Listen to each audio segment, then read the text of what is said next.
They told us we walked on the moon. But what if the very proof we've believed for over 50 years, the photos, the rocks, the footage, isn't as clear as we think? Tonight we dive into the shocking evidence conspiracy theorists use to claim it was all a staged performance, and the rock-solid science that destroys that claim. Welcome to World Tales Uncovered, where we dissect history's strangest mysteries and hidden truths with facts, reason, and a touch of intrigue. If you're new here, hit that subscribe button and join a community that questions everything. Not to believe blindly, but to understand deeply. Let's start with the hard evidence that humans actually walked on the moon. First, the laser retroreflectors. Arrays left by Apollo missions still bounce laser pulses from Earth today. Observatories across the globe measure the Earth-Moon distance using those reflectors. That's direct physical proof that human-placed hardware is sitting exactly where NASA said it would be. Next, high-resolution orbital images. NASA's Lunar Reconnaissance Orbiter has photographed descent stages, rover tracks, and disturbed soil. India's Chandrayaan-2 and China's Chang'e missions have also confirmed these artifacts. Independent verification, not NASA propaganda. Then lunar rocks with unmistakable lunar signatures. The Apollo missions brought back thousands of kilograms of moon rocks. Their chemical and isotopic fingerprints, solar wind exposure, oxygen isotopes, cosmic ray aging, are unlike anything on Earth. Laboratories outside NASA have confirmed this again and again. There's also third-party tracking and telemetry. During the missions, radio telescopes and observatories worldwide, including the Soviet Union, which had every motive to expose a lie, tracked Apollo signals and orbits in real time. Their data matched NASA's reports. And finally, the Van Allen radiation belts. Yes, the radiation is real, but not fatal if you know the physics. Apollo's trajectory was carefully plotted to minimize exposure, spacecraft shielding was adequate, and measured doses stayed within safe limits. The myth that astronauts would have been fried doesn't match actual dosimetry. Now let's break down the most popular hoax claims and why they collapse under scrutiny. The first one, no stars in the photos, so it was staged. Camera exposure was set for the bright lunar surface in suits. Stars were too faint to register.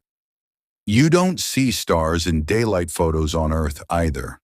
Second, the flag waves, so there's wind. The flag had a horizontal rod to keep it spread.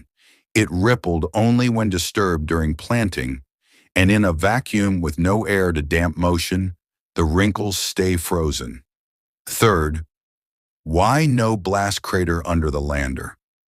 The descent engine was throttled down for a gentle touchdown. Low gravity, compact regolith, and a dispersing exhaust plume meant no crater. Physics explains it perfectly. Fourth, the radiation would have killed them. Short exposure, correct trajectory, adequate shielding, and mission timing all kept doses well within survivable limits. Later reviews confirm this data. Fifth, weird shadows mean studio lights. The sun acts as a single-point light source. Uneven terrain, reflective suits, and wide-angle lenses create strange shadows. Photogrammetry and LRO topography confirm their accuracy. And finally, moon rocks could be faked. Then how did hundreds of labs across the planet analyze samples that contain isotopic ratios and solar wind implants impossible to reproduce on Earth? They couldn't have been made in a studio, period. Now, let's look at independent confirmations beyond NASA. Laser ranging experiments are still happening. Even today, observatories ping those retroreflectors and get light returning from the moon. A measurable, ongoing proof sitting on the lunar surface.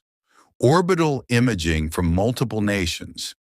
the US, India, and China, have all seen the same hardware at the same coordinates. And during the Cold War, the Soviet Union tracked every Apollo step.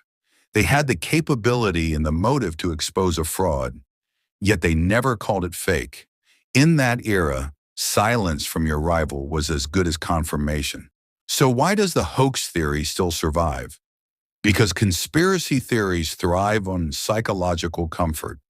A simple "it was faked" feels more satisfying than complex science. Add distrust of institutions, repeated half-truths, and viral emotion, and suddenly the impossible becomes click-worthy. But emotional appeal doesn't equal evidence. Real science demands you explain every physical detail: the rocks, the lasers, the images, the signals, not just cherry-pick anomalies. Now let's step back in time for a moment. July 20th, 1969. The world holds its breath. In a cramped control room, engineers track a tiny module descending toward the moon's sea of tranquility.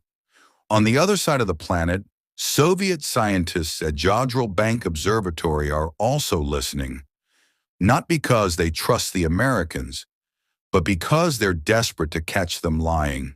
They don't. A few seconds later, a human voice crackles through the static. The Eagle has landed. For a moment, humanity stood outside its cradle. Decades later, as lasers still bounce off Apollo reflectors and moon rocks sit under microscopes, a new generation asks, did it really happen? The answer lies not in belief, but in measurable truth.